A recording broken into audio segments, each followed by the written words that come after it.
everyone, and welcome back to my channel. This is Cynthia and my channel is Creative Mama of 3, where I do sewing tutorials, knitting, crocheting, and sometimes book reviews, anything that is creative. Right now I'm continuing with my series of craft fair ideas slash Christmas or holiday or birthday gifts.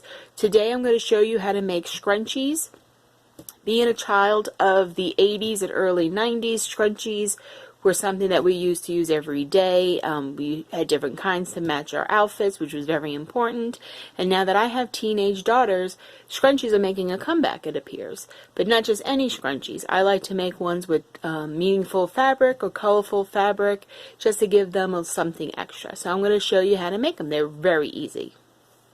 Okay, what I like to do is I like to first start with a 5-inch piece of fabric. I usually do 5-inch and the whole width of the fabric. And then you're going to sew it into a tube form. So you fold it in half, right sides together, and then I do a 1/4 of an inch seam allowance, and I sew the whole thing. Then I flip it right side out, and then I usually measure, I think this one is about 14 inches if I'm not mistaken, from 12 to 26. Yeah, so this is a 14-inch long by 2 inches. Okay, so what I like to do to make it easier for myself is that I will leave one end regular, and then this end I fold it in just a smidge, maybe like 1/4 of an inch, and I ironed it. This is going to be very helpful later. Then what I do is I will take a piece of elastic, and I usually make it 6 inches long. And then what I do is I feed it through here, pin on this side, feed it through here. Okay, and then we're going to put it together. Okay, and I will show you in just a moment how I do that. Okay, so I have my 1/4 of an inch elastic, and I'm just going to measure 6 inches.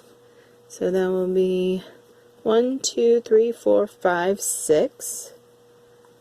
Doesn't have to be exact, but you don't want it too short.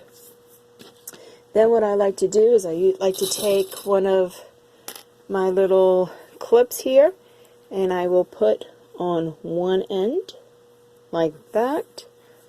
And then we're going to feed it through the end that I have sewn. Get that in there. Okay, and then what we're going to do is you don't want to lose the loose end. So I usually put another binder little clip there. And then we're just going to shimmy that through.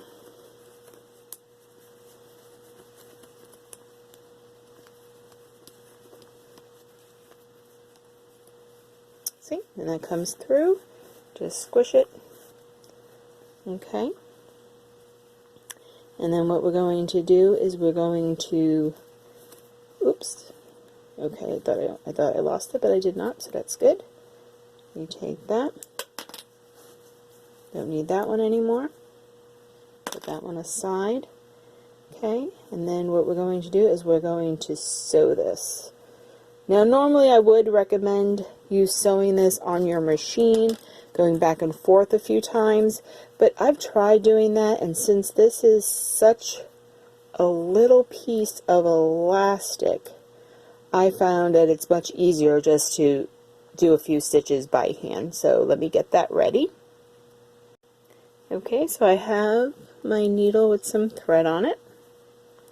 I just so happen to have a needle already ready with white thread, but since this is going to be sewn in and you're not going to see it, the thread color really doesn't matter. So I do have the binder clip on there just to keep it together while I make the first few stitches.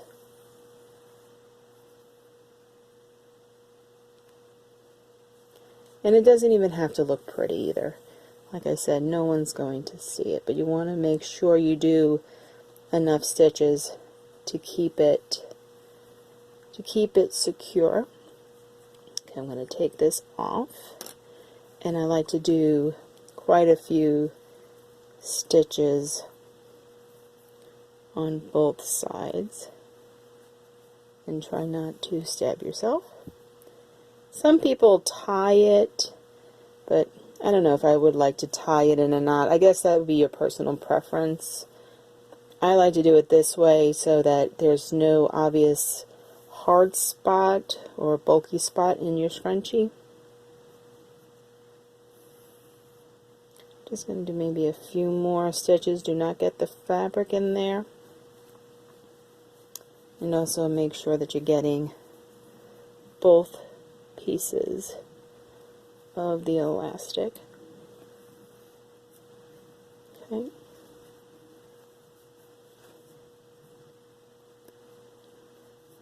Okay, maybe just one more. This is going to my daughter. She has a lot of hair, so I know that this poor elastic is going to be put to the test. Okay, so we did that. See, it doesn't have to look pretty, just has to be attached. Now, the reason why I did the iron and fold is because of this part. We're going to feed the one with the raw edge into the other end. Now, I found when it's in a tube and I fold it over, it makes it very easy to put that in there. See how nice that is? You want to try to lay it as flat as possible. Now this you're going to sew just a straight line and you're going to connect it together. Now make sure you get, get both sides. You know what I mean? Like make sure that all of it is sewn together. And I do happen to have one right here. See? Did a nice little stitch. Sewed it on both sides. And now we have a scrunchie. And this is Minecraft fabric. My daughters love Minecraft. And I had bought a lot of fabric of this, and I just had some pieces that were left over. This works great with straps as well. You only need a 5 inches by 14 inch piece of fabric, and you can make a scrunchie. And they could wear it on their wrists if they want to match their outfit, and they can wear it in their hair. Okay, and it's very stretchy and durable, and they make great gifts. Like I said, it's a simple project, so I feel that the fabric that you choose makes a great impact on the actual scrunchie. And my girls love it, and these also sell very well at craft fairs. Okay, thank you for watching my video. Please come back. Please like and comment and subscribe so you don't miss any other. I do have a few more projects that I like to do on craft fairs and also give as gifts. So once they are ready, I'll put a nice playlist together, and you come check it out. Thank you for watching and have a great day.